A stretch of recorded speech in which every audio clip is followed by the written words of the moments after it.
External Affairs Minister Jaishankar, who's on a three-day visit to Moscow, met Russian President Vladimir Putin on Thursday. Now, earlier in the day, Jaishankar held wide-ranging talks with his counterpart, Sergey, Lavrov, with a strong focus on trade, energy and the broader strategic partnership. In his remarks, Jaishankar said India and Russia have been among the steadiest of partners since the Second World War, stressing that the relationship goes beyond politics into areas like defense, science and technology, economic investment and people-to-people exchanges. Remember, India is seeking a more balanced trade relationship with Russia as it currently runs a huge deficit.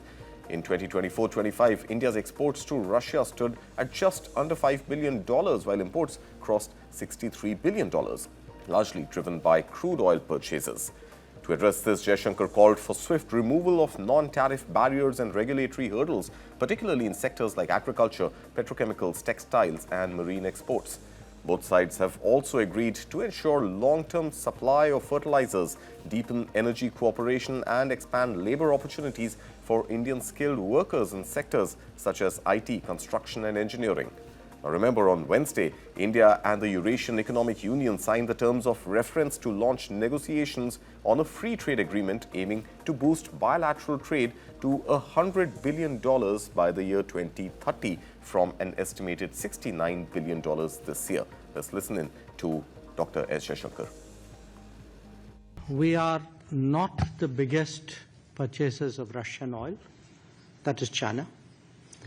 We are not the biggest purchasers of Russian LNG. I'm not sure, but I think that is the European Union. We are not the country which has the biggest trade surge with Russia after 2022. I think there are some countries to the south. We are a country where actually the Americans said for the last few years that we should do everything to stabilize the world energy markets, including buying oil from Russia. Incidentally, we also buy oil from America, and that amount has been increasing. So, quite honestly, we are very perplexed at the logic of the argument that you had referred to. External Affairs Minister Dr. S. Jaishankar there answering a reporter question on India's purchase of Russian oil. And soon thereafter, we also heard White House Trade Advisor Peter Navarro, who has hit out at India's energy ties with Russia once again. Now, speaking to reporters, Navarro accused New Delhi of acting as what he calls a laundromat for the Kremlin and dismissed as nonsense India's argument that it needs Russian oil to meet energy demands. He went further, saying India refuses to acknowledge its role in fueling the bloodshed in Ukraine and is instead cozying up to Chinese President Xi Jinping. Let's listen in to the strong remarks coming from Peter Navarro. I see that taking place. India doesn't appear to want to recognize its role in the bloodshed. It simply doesn't. It's cozying up to Xi Jinping. Is what it's doing. It's not act. And by the way, I wrote that article in the FT just to deal with the propaganda of the Indian government to make people want to feel sorry for them. Oh, they need the oil. They don't need the oil. It's a refining profiteering scheme. It's a laundromat for the Kremlin. That's the reality of that. So I love India. Look, Modi's a great leader, but please, India, look at what your role here is in the global economy. Mithali Nikore, founder and chief economist, Nikore Associates, joins me this morning. Mithali, good morning. Thank you for your time. The statement from Peter Navarro soon after we heard India's External Affairs Minister Dr. S. Jaishankar in Moscow. Pretty much coming back within 24 hours, the second statement coming from Peter Navarro, literally slamming India for its oil purchases from Russia. Now going on to say that India claiming that it needed Russian oil for its own domestic use is nonsense, to quote him. And he also went on to say that India is the laundromat for the Kremlin. Strong statements coming. Do you see this as a sign of frustration from the US administration that they haven't been able to stitch up a trade deal with India and they haven't been able to end Russia's aggression in Ukraine?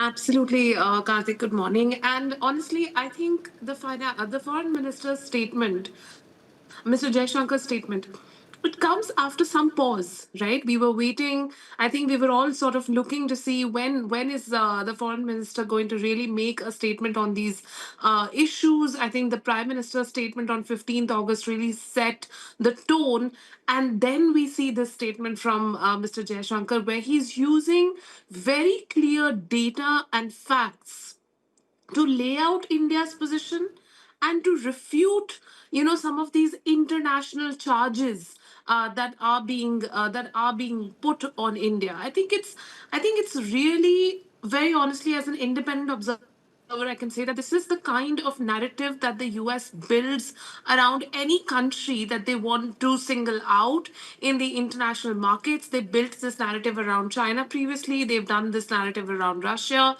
and they've done it for many other countries.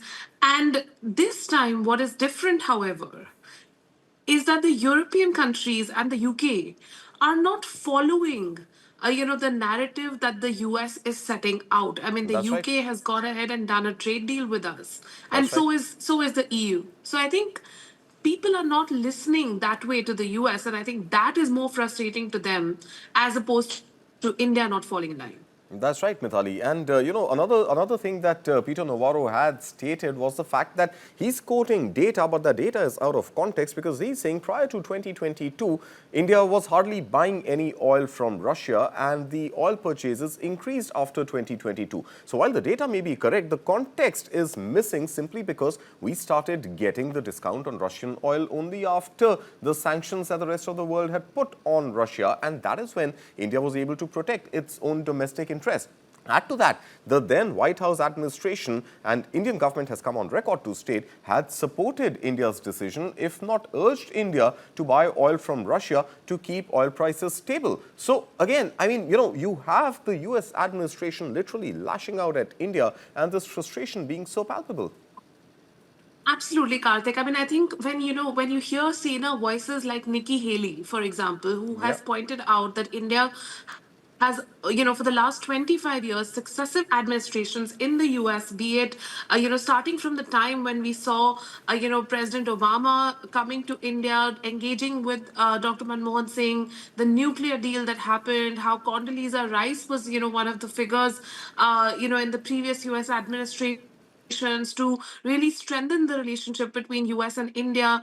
And in successive administrations, you've seen even the previous Trump administration, there was a very clear bonhomie between President Trump and Prime Minister Modi, and that is in fact the reason why President Trump, during his re-election campaign, secured such a huge support from the Indian voting base and from the Indian Americans who are based in the US, who have contributed even financially to his campaign. So, now the souring of relations is absolutely illogical in that sense, because again, it's not based on evidence, it's not based on data, it's rather being based on observations that may at best be termed spurious. Mithali, well, thank you so much for your input on that story, Mithali, this morning. And as always, a pleasure having you here with us on News9. And as India finds itself on this crossroads between US on one side and Russia on another, there's a third actor, and that happens to be China. And India's exports to China have shown a strong surge this fiscal, rising 20% year-on-year in the first 4 months of FY26 to as high as almost $6 billion. Official data shows every month from April to July recorded higher shipments than last year. The highest exports were in the month of May at $1.63 billion compared to $1.32 billion in the month of May 2024. Now, in June, shipments were up 17%, while in July they touched $1.35 billion against $1.06 billion in the previous year. Officials say the consistent month-on-month rise reflects India's growing export competitiveness and a gradual rebalancing of trade with China, where India has long faced a large deficit of nearly $100 billion. The growth was powered by strong demand in energy, electronics, and agri-based products. Petroleum product exports nearly doubled to $883 million. Electronics jumped more than threefold to $521 million, while chemical exports grew over 16%. Gems and jewelry also recorded a 73% rise.